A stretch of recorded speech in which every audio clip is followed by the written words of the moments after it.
한 목소리를 낼 수 있는 그런 계기와 어떤 멍석이 깔아진 셈이죠. 이후 구체적으로 그럼 통합까지 이어질 수 있겠느냐라는 부분은 아직까지는 시기상조라고 두 가지 때문이라고 합니다. 하나는 문제는 조금 전에 지적해주신 선거법 문제입니다. 선거법 관련해서 자유한국당을 제외하고 나머지 정당이 전부 연대를 해버렸거든요. 아주 희한한 현상인 거죠. 네. 그러니까 선거법만 돌아가면은 자유한국당이 왕따가 되는 겁니다. 그 외에 나머지 부문에서는 민주당이 왕따가 되고 네. 아주 이 역설적인 양극단 현상은 이 간극을 얼마나 줄일 것이냐라는 부분이 있고요. 두 번째 중요한 부분인데 손학규 대표가 연대를 하면서 통합 부분에 대한 발을 빼고 나머지 한때 야권 뭉치기를 원하면서도 망설이는 이유가 자유한국당의 어떤 그 박근혜 그림자입니다. 자칫하면은 박근혜 정당으로 몰려버리면 그리고 막판에 총선에 가서 그 여당 입장에서 이렇게 국민들한테 호소를 할 수 있는 우리 잘못한 건 맞단 말이야. 그러면 문재인이냐 박근혜다 선택해라 라는 양극단의 논리로 갈 경우에 그리고 자유한국당을 박근혜의 어떤 잔당으로 몰아붙일 경우 아주 나머지 야권이 힘들 수밖에 없다. 그래서 앞으로 자유한국당이 중심으로 해서 어떤 범야권의 통합 혹은 강력한 연대를 형성하려면 네. 두 가지입니다. 이 선거법의 문제를 어떻게 조율하느냐 하는 거하고 박근혜의 그림자를 얼마나 과감하게 털어내느냐 이 두 가지가 되는 관건이라고 봅니다. 아, 그렇군요. 알겠습니다. 자, 큰 틀에서 얘기는 여기까지 하시도록 하시고 또 그 다음 부분은 이제 조국 장관을 둘러싼 의혹을 수사 중인 검찰의 수사 관련 내용. 지금 보면 첫 피의자 신병 확보가 무산이 됐습니다. 사모펀드 운용사와 투자사 대표에 대한 구속영장이 기각이 된 상황인데 첫 단계부터 지금 차질이 빚어졌다 이렇게도 볼 수 있는데 이 부분은 좀 앞으로 어떻게 영향을 미칠까요? 네, 일단 뭐 검찰 수사에 제동이 걸렸다고 봐야 되겠죠. 네. 구속영장 청구가 이제 기각이 됐으니까요. 전 좀 검찰이 구속영장 청구하는 거 보면서 너무 서두른 거 아닌가 싶은 생각이 들었어요. 사실은 구속영장 청구라는 건 요즘에 법원이 굉장히 엄격하게 보기 때문에 증거를 많이 수집해야 할 텐데 그렇게 됐을까 했는데 조금 이제 문제가 있었고요. 특히 정경심 씨 조국 장관의 배우자를 피의자 수사도 없이 조사도 없이 기소하는 그런 것은 검찰이 많이 서두르고 있다는 생각했습니다. 네. 물론 이제 조국 장관 이 청문 일정이라든지 이런 것들이 참 급하게 돌아가기 때문에 검찰의 어떤 일정 그것을 수사 그 행태를 비판만 할 수는 없겠지만 이게 바로 조금 이제 너무 성급하게 청구했다는 걸 보여주는 것 같습니다. 물론 이제 근본적으로 제동이 걸린 건 아닌 것이 영장 기각 사유가 법원이 그렇지 않습니까? 범죄 혐의가 소명됐다. 그리고 이제 실체관계, 사실관계에서 본인들이 자백하고 있기 때문에 구속할 필요성이 없다는 얘기를 했거든요. 만약에 범죄 혐의 소명이 부족하다든가 이런 쪽으로 이제 그것을 영장이 기각됐으면 검찰 타격이 클 텐데 검찰 수사에 일단은 뭐 용인해준 그런 기각 사유이기 때문에 앞으로 뭐 근본적으로 검찰 수사에 뭐 차질이 있거나 뭐 그러지는 않다고 보입니다. 기각 사유를 근거로 그런 판단이 가능하다 그렇습니다. 이런 말씀이시고요. 네. 근데 영장을 기각한 사유가 좀 흥미로운데요.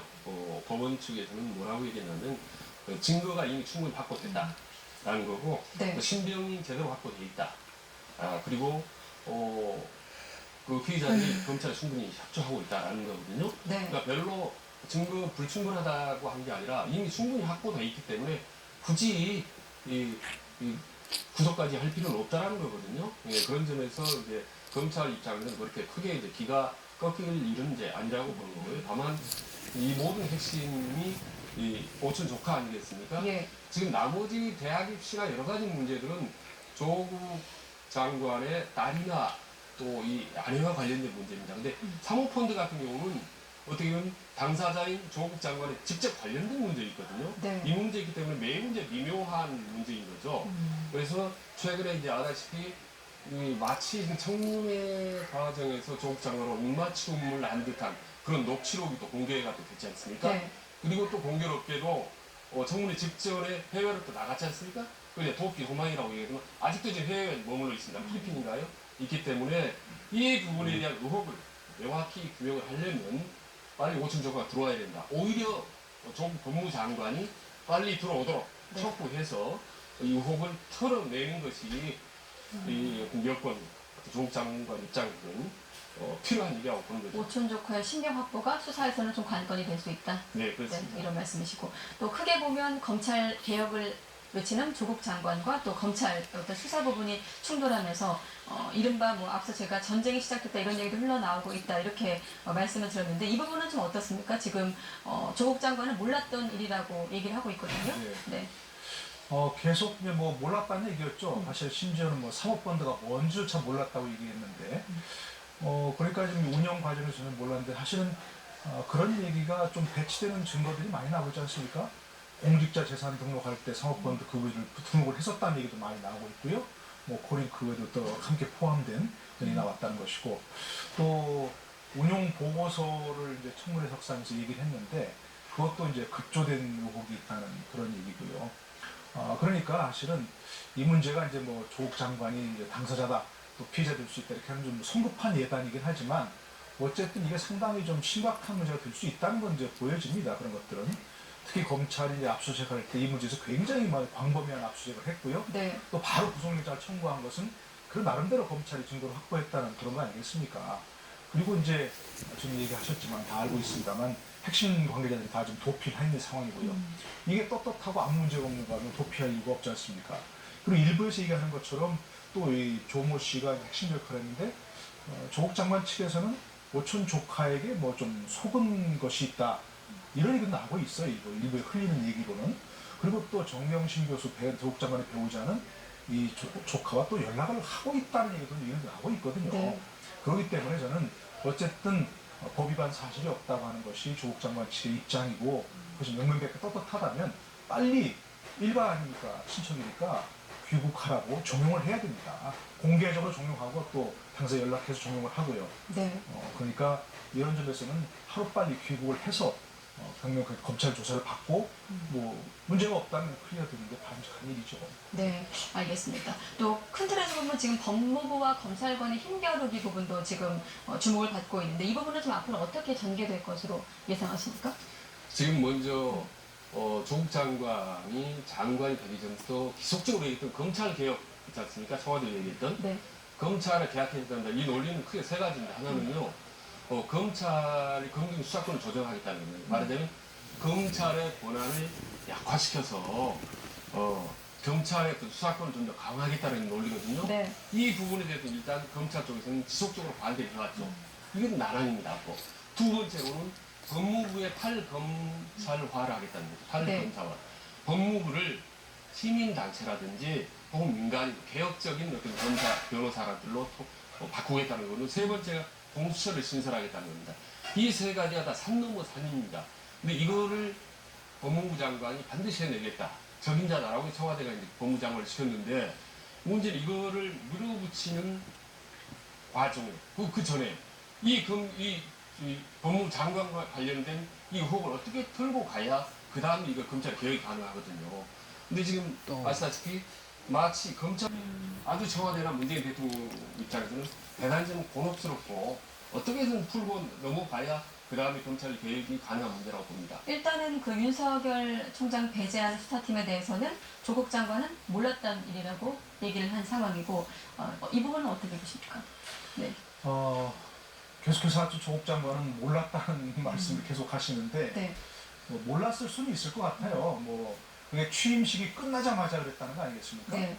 취임식 석상에서 뭐 검찰국장하고 법무부 차관이 조국 장관하고 얘기하면서 이렇게 뭐 검찰과 접촉해 보겠습니다 라고 하진 않았을 것 같습니다. 상황상. 그러나 만약에 이게 조국 장관이 그런 것이 바람직하지 않다거나 했으면 이후에 이 법무차관과 검찰국장을 질책했어야죠. 오해를 받기 딱 맞는 겁니다, 사실은. 네. 지금 일반적인 생각이 윤석열 검찰이 문재인 대통령의 당부대로 살아있는 권력에 대해서 엄정하게 수사하고 있다고 일반적으로 느끼고 있지 않습니까?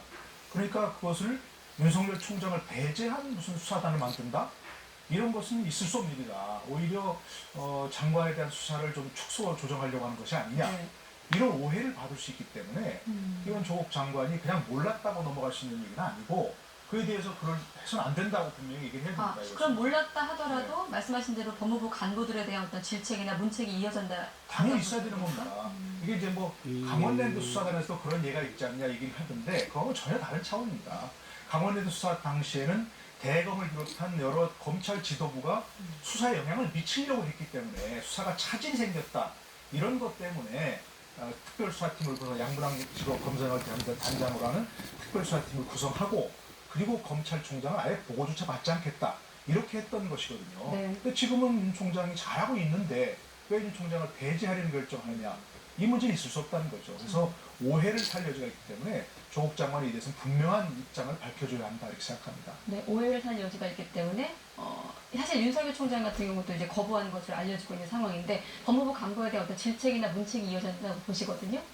그러니까 이 두 사람이 장관, 법무장, 조국 장관이 의논해도 문제고 의논 안 해도 문제인 거죠.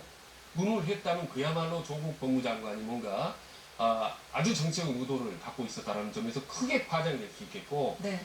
몰랐다면 아니 신임 장관이 뭔지 하루 티밖에 되지 않았는데 아주 민감한 극히 지극히 민감한 수사팀을 새로 꾸리는 것 그것도 검찰총장 배제시키는 문제를 몰래 얘기했다라는 투 중에 하나죠. 네. 하나는 아까 말씀하신 대로 정말 독단적인 자의적인 결정이기 때문에 징계를 받든지 아니면은 새로운 검찰총장을 아주 우습게 보고 자기들끼리 마음대로 하려고 했든지 네. 두 가지 아니겠습니까?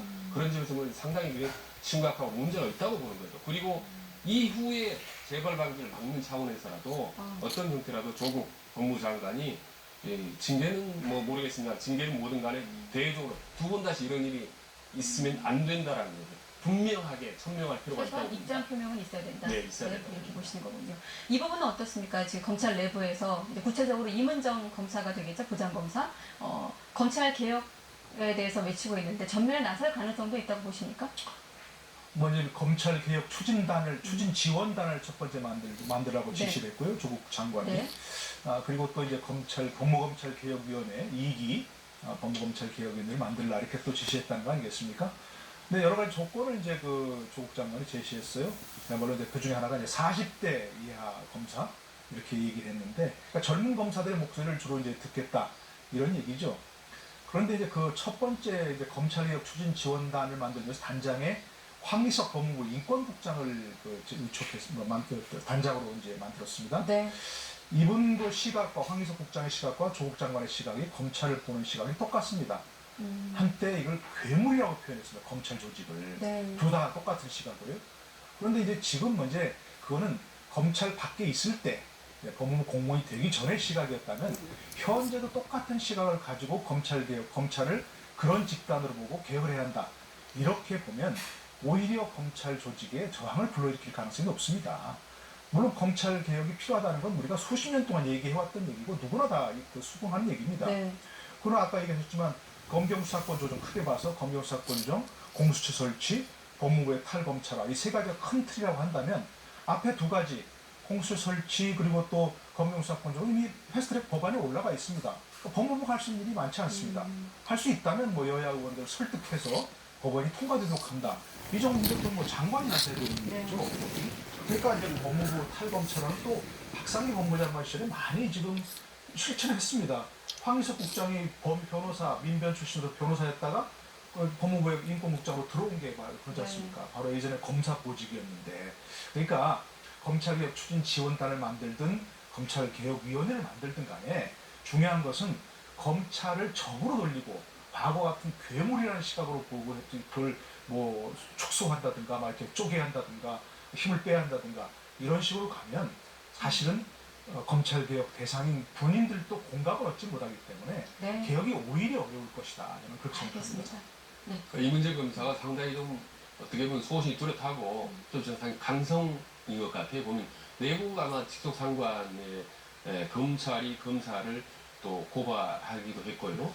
그런 경우도 드뭅니다. 사실 검찰 조직 특성상 내부의 검찰의 구성원이 위의 상관을 고발하거나 강력하게 지속적으로 공격해왔다는 점이 그런 점에서 만약에 임은정 검사 같은 사람을 핵심적으로 중용을 할 경우에 검찰 개혁이 박차를 가한다고 생각할지 모르겠지만 거기에 그 반발하는 또 검사들이 많이 생겨나면서 오히려 분열과 내부 갈등이 심해질 수 있다는 그런 우려가 좀 듭니다. 그래서 중용을 상당히 좀 신중해야 되지 않을까라는 좀 생각이 듭니다. 의견을 충분히 수렴하고 반영하면 되는 거지 구직을 전면에 내세울 경우에 그게 불필요한 또 대결을 내부 갈등을 또 촉발시킬 수 있다.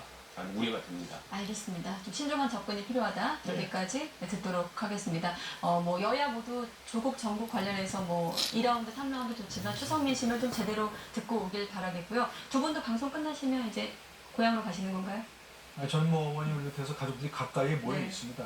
네, 모여 점심 먹기로 했는데 이거 끝나고 가기로 이렇게 했습니다. 네, 저 원장님. 이제 뭐 가족들끼리 좀 모여서 오랜만에 대화 좀 나누고 있어요. 그동안 뭐 조국 사태가 이런 너무 복잡해서요. 네, 좀 조용히 좀 알겠습니다. 저는 생각을 좀 하고 추석 이후에 어떻게 할 건지 좀 구상 좀 네, 알겠습니다. 구상을 가지고 또 다음 시간에 만나도록 하겠습니다. 네, 연휴 첫날 시간